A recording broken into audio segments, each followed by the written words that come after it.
Apollo மருத்துவமனையில் we Shanmugam தற்பொழுது அனுமதிக்கப்பட்டிருப்பது பெரும் பரபரப்பை ஏற்படுத்தியிருக்கிறது. அதிமுகவின் முன்னாள் அமைச்சரும் எடப்பாடி பழனிசாமியின் ஆதரவாளருமான வி சண்முகம் அவர்கள் தற்பொழுது கொரோனா தொற்று நோயின் காரணமாக அப்பல்லோ மருத்துவமனையில் அனுமதிக்கப்பட்டிருக்கிறார்.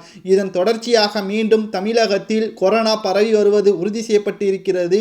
அமைச்சராக இருந்த வி சண்முகம் அவர்களுக்கு கொரோனா வந்துவிட்டது, தமிழக மக்கள் பாதுகாப்பாக இருக்க வேண்டும் என்றும் தற்பொழுது அதிமுகவின் சில முக்கியமான முன்னாள் அமைச்சர்களும் நிர்வாகிகளும் தற்பொழுது பேட்டிகளும் அளித்து வருகிறார்கள். தமிழக அரசு செய்யக்கூடிய அனைத்து ஊழல்களின் காரணமாகத்தான் தற்பொழுது பாதுகாப்புகள் குறைக்கப்பட்டு பெரும் நோய்களும் தமிழகத்தில் முதலாவதாக வந்து கொண்டிருக்கிறது என்ற குற்றச்சாட்டுகளையும் எடப்பாடி பழனிசாமி அவர்கள் முன்வைத்திருக்கிறார். தற்பொழுது வி சண்முகம் அவர்கள் மருத்துவமனையில் அனுமதிக்கப்பட்டு பெரும் பரபரப்பை ஏற்படுத்தி இருக்கும் நிலையில் ஏற்கனவே அனைத்து இந்திய அண்ணா திராவிட முன்னேற்ற கழகத்தில் வி சண்முகம் அவர்கள் பெரும் குற்றச்சாட்டுகளை ஏற்படுத்தியிருந்தார். காரணம், அதிமுகவின் மாவட்ட செயலாளர்களை புதிதாக நியமிப்பதற்காக எடப்பாடி பழனிசாமி அவர்களை எதிர்த்தவர் வி சண்முகம் அவர்கள் தற்பொழுது மருத்துவமனையில் அனுமதிக்கப்பட்டு இருக்கும் நிலையில் எந்த ஒரு எதிர்பார்ப்புகளும் இல்லாமல் வி சண்முகம் அவர்கள் தற்பொழுது எடப்பாடி பழனிசாமி அவர்களை சந்திப்பதற்கான நேரத்தையும் கேட்டிருக்கிறார். காரணம், தற்பொழுது கொரோனா தொற்றின் நோயின் காரணமாக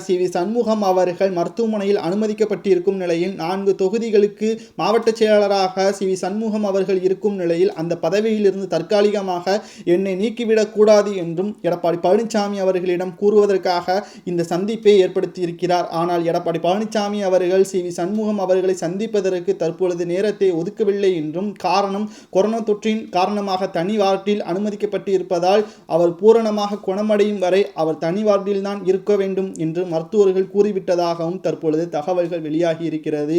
மேலும் மீண்டும் கொரோனா தொற்றின் காரணமாக வி சண்முகம் அவர்கள் மருத்துவமனையில் அனுமதிக்கப்பட்டு இருப்பது அவரது குடும்பத்தினர்களுக்கு மட்டுமல்ல தொண்டர்களுக்கும் அதிர்ச்சியை ஏற்படுத்தி இருக்கிறது.